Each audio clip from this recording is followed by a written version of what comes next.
बोलो नारायण नारायण। आज मैं आपको का डोपो धमाका चैनल पे आपका स्वागत अभिनंदन करती हूँ। जो मेरी वाणी को सुनते हैं पाप से मुक्त हो जाते हैं। मैं भागवत सुना रही हूँ, इसलिए आप हमारे वीडियो को जरूर देखें। वीडियो से आपका सुनने से, कहते हैं ना कि भागवत सुनने से ही पाप से मुक्ति हो जाती है। तो इस तरह से हम गणेश जी का अभिनंदन और स्वागत करते हो। ओम मंगलम भगवान विष्णु मंगलम गरुड़ध्वजम मंगलम पुंडरी कक्षारी मंगलम तनोहरि। ओम सर्व मंगले मंगलेश्वराय शिवे सर्वा साधिके और शरण्ये त्र्यंबके गौरी नारायणी नमस्तुते। विघ्न मंगल पूर्ण सोहत हाथ त्रिशूल विद्यावरदायक सदा सिद्ध सदन सुख मूल। कृष्ण चरण कोमल अमल सकल सिद्ध दातार तिनके अज रज शीश धरत रचत भुवन दसचार। पहले में हरिदूत ने, जो हरि के दूत होते हैं, भगवान के दूत होते हैं, वे पापी लीन छुड़ाए। जो पापियों को, जो हरि का नाम लेता है तो उसको भी, पापियों को भी हरि के दूत छोड़ा लेते हैं। यमदूतन यमराज से कही कथा सब जाए।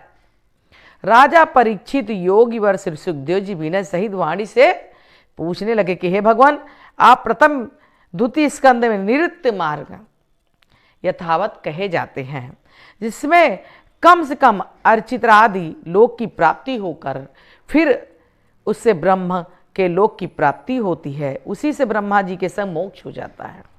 हे मुनि, इसका प्रवृत्ति रूप जो मार्ग है, स्वर्ग आदि सुख है, इसका साधन है। अब प्रकृति लय होने जो पुरुष बार भोगार्थ देहार संभ्रु देरंब स्वरूप, वह भी आप पीछे तीसरे स्कंद में पढ़ चुके हैं, सुन चुके हैं कि अधर्म स्वरूप जो अनेक प्रकार के नरक है उनका वर्णन कर चुके हैं। जैसा कि प्रिवत उत्तानपाद राजा का वंश, उनका चरित्र वर्णन किया था। दीप खंड, समुद्र, नदी, उद्यान, वृक्षादि स्थिति आपने कही, मृत्युमंडल कहें, और जितने नरक भोगते हैं उनका नाम भी है कि जिससे निमित्त रख कर पापों से छुटकारा पाने के लिए प्रायश्चित का अनुष्ठान करने का यत्न करना चाहिए। अगर आप पाप हो गया है तो उसका क्या करना चाहिए? प्रायश्चित जरूर करना चाहिए, नहीं तो आधे समय बीत जाने से दुगना प्रायश्चित करना पड़ेगा। रोगों के निदान करने के, जैसे वैद्य जिस प्रकार से रोगों के निदान करने के लिए औषधियां बताता है और खा के लोग हल्कापन महसूस करते हैं, उसी तरह अपने पाप का क्षय करने के लिए प्रायश्चित करना बहुत ही जरूरी। पाप करने से राजा दंड देता है, यह तो प्रत्यक्ष ही है। जो प्रत्यक्ष अतिरिक्त आप करने नरक में गिरते हैं वह शास्त्रों में सुना है। हाँ, तो ये अवश्य है। मुख्य प्रायश्चित क्या है? तो इसको उत्तर है ज्ञान मुख्य प्रायश्चित है। पहले ज्ञान होगा तो क्या करें, आप अपने दिल में रखेंगे कि भाई प्रायश्चित हमको करना है, ये पाप है, जब तक नहीं मालूम है। परंतु नित्य सावधान होकर यत्न करने पर, नित्य सावधान होकर रोजाना सावधानी पूर्वक ये काम करना चाहिए, जिससे हमारा प्रायश्चित हो सके। क्रम से ये ज्ञान प्राप्त किया जा सकता है। जब ज्ञान प्राप्त होगा तब आप प्रायश्चित करेंगे कि भाई हमने गलत काम किया है। ब्रह्म ज्ञान सामर्थ्य हो जाता है। इसीलिए ब्रह्मचर्य, सम, दान, सत्य, शौच, यम। शौच क्या है भाई? आजकल तो यहाँ पे शौच हो गया, भैया हाथ धुले चले गए, हाथ पैर मुंह भी नहीं धोना है। तो इसका भी फल मिलता है। जितना भी शुद्धिकरण रहेगा, साफ सुथरे रहेंगे, उसका भी फल मिलेगा। संपूर्ण बड़े बड़े पापों को नष्ट कर देते हैं एक ही चीज, जप आदि से। जैसे अग्नि बांसों के वन को जला डालती है। जैसे वन क्या कहते, अग्नि जो होती है, बांस का बहुत बड़ा जंगल रहता है, लेकिन एक अग्नि लगने से सारा भस्म हो जाता है। इसलिए ही प्रायश्चित मुख्य अतिकृत प्रायश्चित है। कहते हैं अजामिल जो है, अजामिल ने पाप बहुत किया था, लेकिन उसका प्रायश्चित करे, अपने पुत्र का नाम उसने रखा नारायण, अर्थात वासुदेव पारायण को जन जन लोक भक्ति अब समस्त पापों को उखाड़ कर फेंक देते। जैसे सूर्य भगवान किरणों से कुहर में अंधकार का नाश हो जाता है। अरे जब सूर्य निकलता है तो देखते नहीं चारों तरफ अंधेरा रहता है, सूर्य का प्रकाश जैसे ही पड़ता है अंधेरा अपने आप भाग जाता है। तो इसीलिए ज्ञान की प्राप्ति जब हो जाएगी तो अब तो क्या होगा, सुनकर फिर क्या होगा, प्रायश्चित करेंगे। प्रायश्चित करने से सारे पाप विनष्ट हो जाएंगे। तब हम क्या करेंगे, प्रायश्चित करके ही अपने आप को साफ सुथरा कर देंगे। जिस प्रकार अजामिल जो है इतना पापी था, लेकिन अपने बेटे का नाम क्या रखा, नारायण, 4 अक्षर का नाम था। नारायण कहते कहते नारायण नाम अपने छोटे पुत्र में ही मन लगाया। उसने कि सोचा ये नाम रख दिया है तो उन्होंने नारायण ये ले आओ, नारायण वो लाओ, नारायण ये ऐसा करो। तो क्या हुआ, बार बार मुख से कहने लगा। मृत्यु के समय आजमिल ने देखा अत्यंत भयानक रूप में महाभयंकर वदन, रोम जिनके उठे हुए हैं, ऐसे 3 यमदूत भूत के समान फांसी हाथ पे ले सामने आ रहे हैं। उनकी इच्छा यही कि अजामिल को यमपुर ले जाए। ऐसे ही यमदूतों, जब आदमी मरता तो कौन आता है, यमराज ही आते हैं लेने के लिए।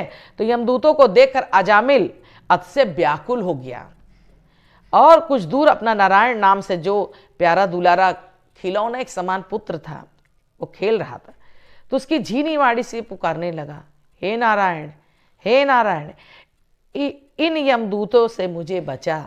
हे महाराज, अब आश्चर्य की वृत्तांत सुनो। आश्चर्य वाली बात है, सुनो। मृत्यु के समय अजामिल के मुख से नारायण नाम कीर्तन सुनते ही भगवान विष्णु के पार्षद तुरंत उसके निकट आकर उपस्थित हो गए।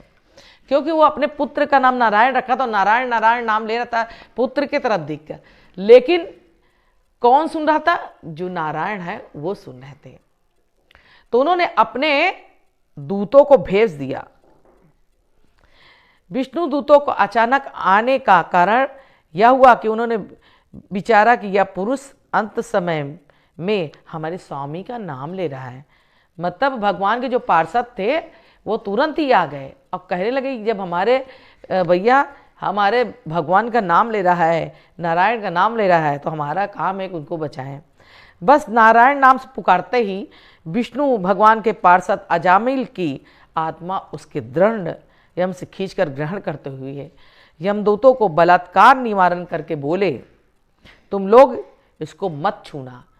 क्या करे पार्षद लोग, कहने लगे कि तुम यमदूत से कहे तुम छूना नहीं इनको। हे महाराज धर्मराज, दूतों को अजामिल के ग्रहण करने से जब रोका तब क्रोध करके उनके सुंदर विष्णु दूतों से बोले कि तुम कौन हो। यमराज के जो गुरु थे धर्मराज जो थे, उन्होंने कहा कि तुम जो है कौन हो। तब उन्होंने कहा मैं पार्षद हूं विष्णु भगवान का। तुम कौन हो जिसके धर्मराज की आज्ञा पालन करने से रोकते रहे हो। तुम किसके दूत हो, यहां कैसे आए और किस लिए दुराचारी पापी यमपुर में ले जाने से रोक रहे हो। जो दुराचारी है, पापी है, उसको मैं ले जा रहा हूं, लेकिन तुमने नारायण के नाम से, नारायण का नाम लिया और हमारे दूत किनारे हो गए। या उपदेवता हो, प्रधान हो, व सिद्ध हो, वो पूछ रहे हैं, हम लोग तुम्हारा परिचय नहीं पाया। धर्मराज ने कहा मैं तुम्हारा परिचय नहीं, इसलिए तुम हमारे इन वचनों को सुनकर क्रोध न करना। हम तुम सबके लिए लोचन कमल दल के समान देखते हैं।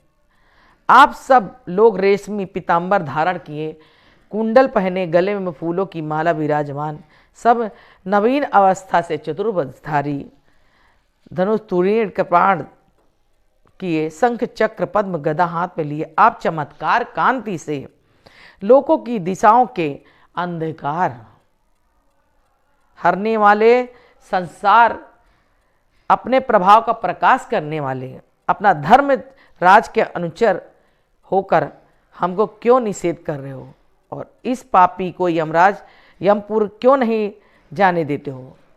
धर्मराज ने पूछा।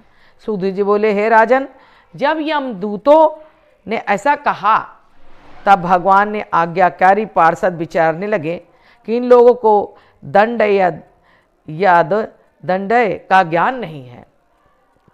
निसंदेह ये लोग तस्कर हैं, इनको ज्ञान ही नहीं है कि जहां भगवान का नाम होता है यम भी नहीं आ सकते, उनको नहीं सता सकते।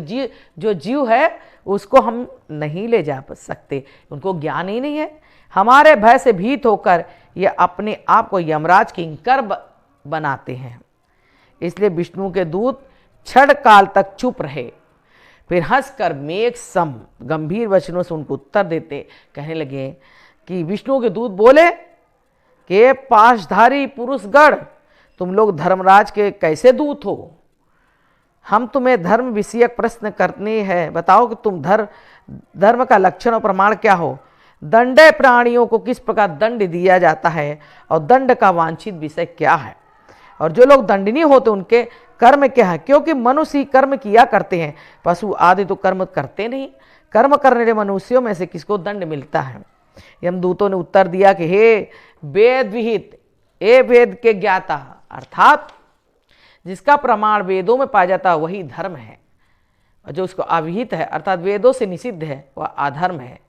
इसलिए विधि निषेध स्वरूप के धर्माधर्म का प्रमाण वेद ही है। हे देवगण, वेद का प्रमाण क्या है? ऐसे शंका नहीं की जा सकती, क्योंकि नारायण उत्पन्न साक्षात नारायण स्वरूप है और वेद परमेश्वर के निष्मात्र से उत्पन्न हुए, इसलिए ये शंभु नाम से सुने जाते। यदि कोई कहे कि नारायण कौन है तो सुनो, जिन्होंने अपने स्वरूप से सात्विक रजस तमस गुणमय प्राणियों को शास्त्रात्पदी गुण ब्रह्मांड नाम अध्यान क्रिया वर्ण व्यवस्था रूप से यथावत विभाग किया है, वे ही नारायण है। जो नारायण का नाम लेता है उन्होंने स्वयं अग्नि वायु प्रकाश देवता चंद्र सूर्य संध्या दिन रात दिक्पाल जल पृथ्वी धर्म इन सबको बनाए, इन सब जीवों को आचरण साक्षी देते। इसलिए ऊपर कहे हुए सूर्यादि से जिसका प्रकार धर्म जाना जाता है वैसे अधर्म भी जान लेता है। अधर्म दंड का स्थान है। जिन्होंने अधर्म का रास्ता अपनाया उसको क्या मिलता है? दंड। दंड पाने योग जीव जिसका जैसा अपराध होता है उसे यथारूप ही दंड मिलता है। हे पाप रहित देवगण, कर्म पुरुषों से अच्छे बुरे होते ही कर्म ही संभव, क्योंकि इसके गुणों को सदा संग बना रहता है। सदा ही इसी तरह धर्म का ज्ञान होने से उन्होंने नारायण का नाम लिया और नारायण उसके पाप से लेकिन वो ले जा रहे हैं पार्षद लोग, लेकिन पार्षद जो है छुड़ा ली यम से। इसीलिए बोलो वृंदावन बिहारी लाल की जय।